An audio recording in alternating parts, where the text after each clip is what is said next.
I am fine thank you. इसके अलावा आप बोल सकते हैं आई एम गुड थैंक्स, या आई डोंट नो के अलावा आप बोल सकते हैं I am not sure. You are learning to speak English. तो आज सीखेंगे कि इंग्लिश में हम एक ही बात को 5 अलग अलग तरीके से कैसे बोल सकते हैं। ये रेडी फ्रेजेस हैं for daily routine conversation and easy to remember. अगर आप बिगनर हैं, स्पोकन इंग्लिश लर्नर हैं, तो भी आप कुछ दिन इनमें से कुछ को अपनी डेली रूटीन कॉन्वर्सेशन में यूज़ करेंगे ना, तो you will be able to speak English more naturally and confidently.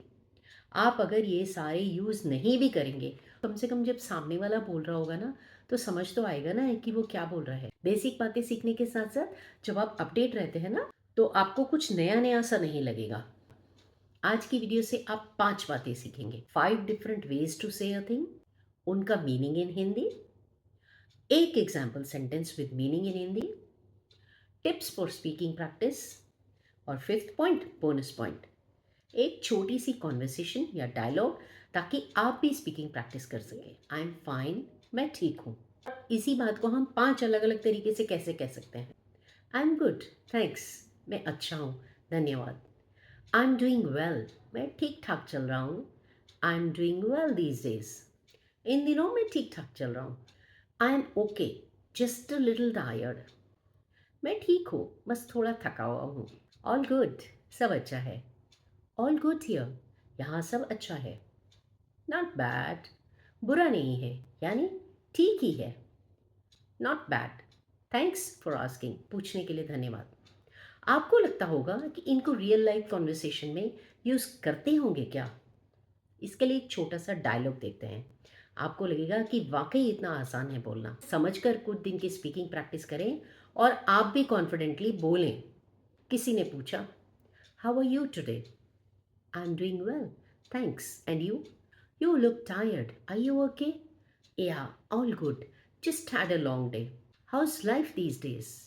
Not bad. Busy, but okay. अब देखते हैं 5 other ways to say I don't know. मुझे नहीं पता. I'm not sure. मुझे पक्का नहीं पता. I'm not sure where he is. मुझे नहीं पता वो कहाँ है. No idea. बिल्कुल अंदाज़ा नहीं है. I have no idea what that means, मुझे बिल्कुल अंदाज़ा नहीं है कि इसका क्या मतलब है। आई डोंट रियली नो, मुझे सही में नहीं पता, वास्तव में नहीं पता। I don't really know the answer, मुझे सही में वास्तव में जवाब नहीं पता। लेट मी चेक, मुझे देखने दो, यानी मुझे पता नहीं है, मुझे देखना पड़ेगा।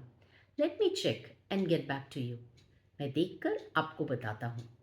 आई फाइंड आउट, मैं पता कर लूँगा। I find out and tell you, मैं पता करूँगा और आपको बताऊँगा। अब देखते हैं एक छोटा सा डायलॉग। आई डोंट नो को हम अलग अलग जगह में अलग अलग तरह से कैसे यूज़ कर सकते हैं। What time is the meeting? I am not sure, let me check, मुझे पक्का नहीं पता, चेक करके बताता हूँ। Who is the new manager now? No idea, मुझे अंदाज़ा नहीं है। Is the office open today? I find out and tell you, मैं पता करके बताता हूँ, यानी मुझे पता नहीं है।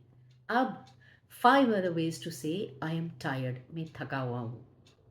आई एम एग्जॉस्टेड, मैं बहुत थक गया हूँ। फिजिकली और मेंटली दोनों रूप से थक जाना। आई एम एग्जॉस्टेड आफ्टर वर्क, काम के बाद मैं बहुत थक गया हूँ। आई नीड अ ब्रेक, मुझे थोड़ा आराम चाहिए। ब्रेक लगानी हो, जैसे काम को या निरंतर काम करने की कंटिन्यूटी को तोड़ना हो बीच में या रोकना हो।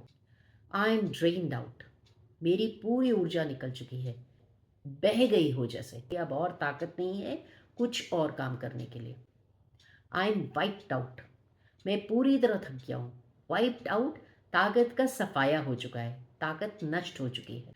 I am wiped out after that trip, उस यात्रा के बाद मैं पूरी तरह थक गया हूँ। आई एम बीट, मैं एकदम थक गया हूँ, वीक महसूस कर रहा हूँ, जैसे खूब पिटाई की हो किसी ने, थक कर चूर हो गया हूँ। एक डायलॉग यह बताने के लिए कि आई एम टायर्ड, बट अलग अलग तरह से। Shall we go for a walk? I am exhausted, maybe later, बहुत थक गया हूँ, शायद बाद में चलेंगे। How is work?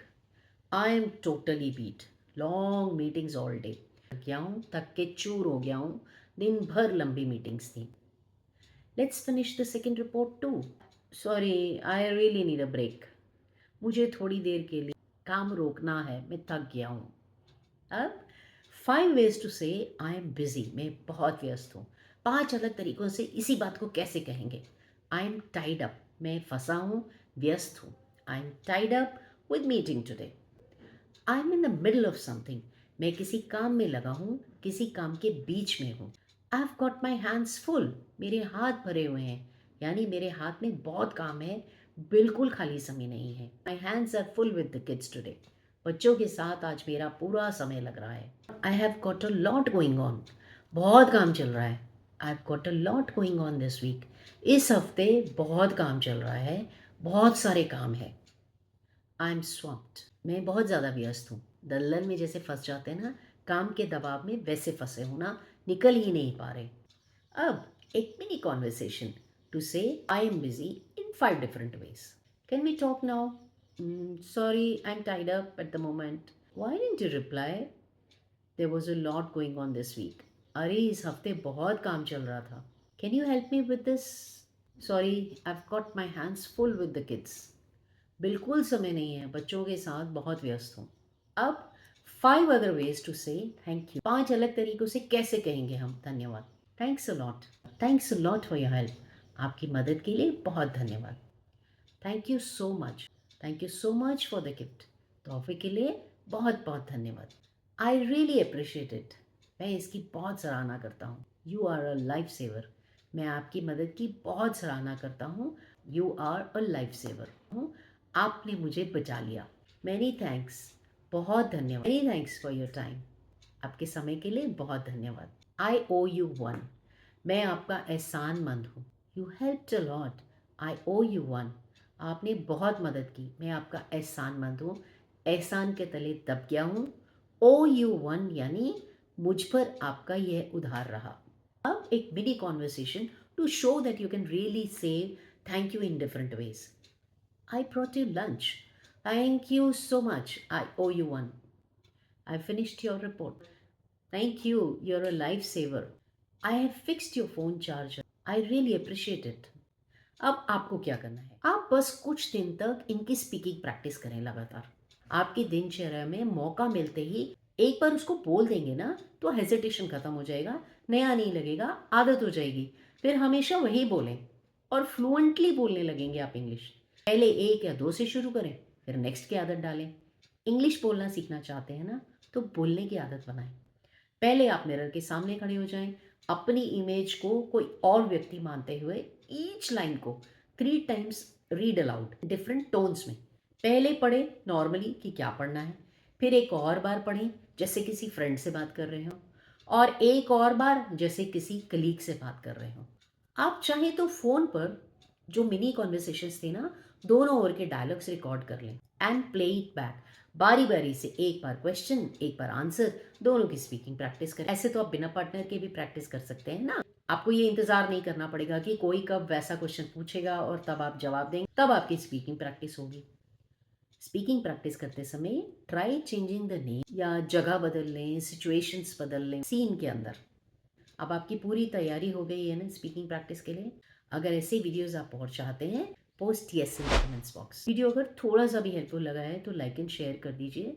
चैनल पर नए हैं तो आप सब्सक्राइब कर लीजिए। Keep watching and keep learning. Take care, bye bye.